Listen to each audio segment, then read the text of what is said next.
Today, we're going to dive into what makes teams tick, using some incredible insights from McGraw-Hill's Business and Professional Communication. Let's jump right in. You know the feeling, right? Some teams just have this amazing chemistry, while others, well, they just don't. Is it just luck, or is there something else going on? Turns out it's way more science than magic, and it pretty much all boils down to communication. So here's our game plan. We're going to start with the absolute basics. What even is a team? Then we'll follow its journey of growth, unpack the habits of the really great ones, look at leadership's role in all this, and finally, see how it all works when you're not in the same room. First things first, we've got to lay the groundwork. You can't have a high-performing team without a solid foundation, and that means really understanding what it's made of. A team isn't just a random collection of people. No way. The source material is really clear on this. A successful team is built on purpose. It comes from making deliberate decisions about why the team exists, who's on it, and what its culture is going to be, right from day one. And those decisions really come down to these three things. You've got to ask, what's our actual mission here? Who do we need on board? Do we need people from marketing, from engineering, from all over? And hey, how long is this team even sticking around? Is it a quick project or a permanent thing? Nailing these answers down early saves so many headaches later on. All right, so you've got the blueprint. What's next? Well, a team doesn't just spring into action and start crushing it. It has to go on a journey. And believe me, that journey can get a little bumpy. In this chart, it maps out that journey perfectly. You can see this performance curve, right? It shows how a team starts out, kind of cautiously, then hits this challenging dip before climbing all the way up to peak performance. Let's break down exactly what's happening at each stop. Everything kicks off with forming.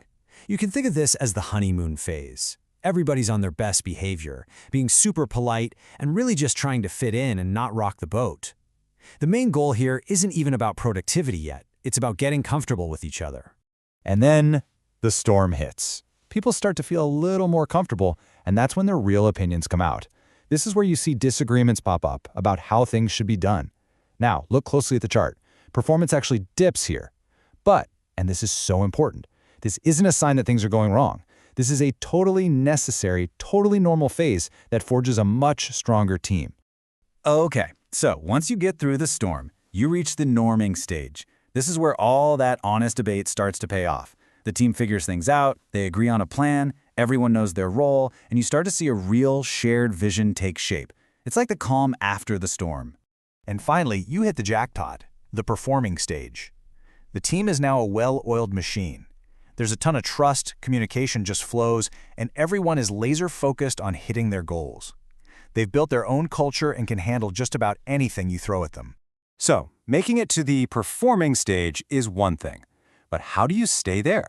Well, it all comes down to building some key habits into the team's everyday routine.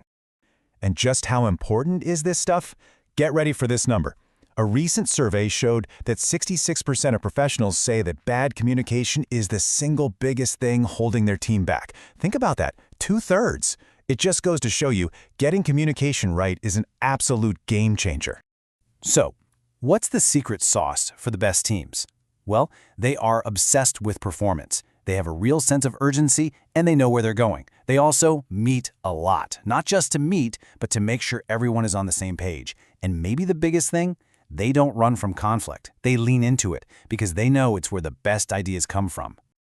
You know, that idea of healthy conflict is the perfect lead-in to our next topic, the huge role that leadership plays in steering the ship and making sure disagreements are productive, not destructive. Now, leadership isn't a one-size-fits-all kind of deal. You've got the democratic style, where everyone gets a say, then there's the autocratic leader, who's clearly in charge, and then you have the laissez-faire style, which is more hands-off, empowering people to run on their own. The best leaders know which style to use depending on the team and what they're trying to do. Okay, this framework is just brilliant. It shows 5 different ways to handle conflict, and it's based on 2 simple things: how much you care about your own goals versus how much you care about the other person's. If you're all about your needs, that's competing. If you're all about their needs, that's accommodating. But right there, in that top corner, where you care a lot about both, that's collaborating. And that's the win-win that the best teams are always aiming for. So, we had the blueprint, we get the growth stages, we know about leadership. But how does all of this work when your team is spread all over the place? Let's talk about taking these rules and applying them to the virtual world.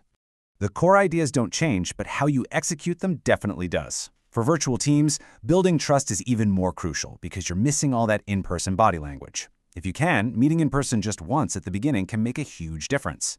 And you have to be so much more intentional, using your tech the right way, having super structured meetings, and making a real effort to know your teammates as actual people, not just names on a screen. So to wrap this all up, I want to leave you with a question to chew on. Think about the team you're on right now. With everything we've just talked about, the stages, the habits, all of it, what is one small thing, one simple habit you could introduce tomorrow to help your team click just a little bit better?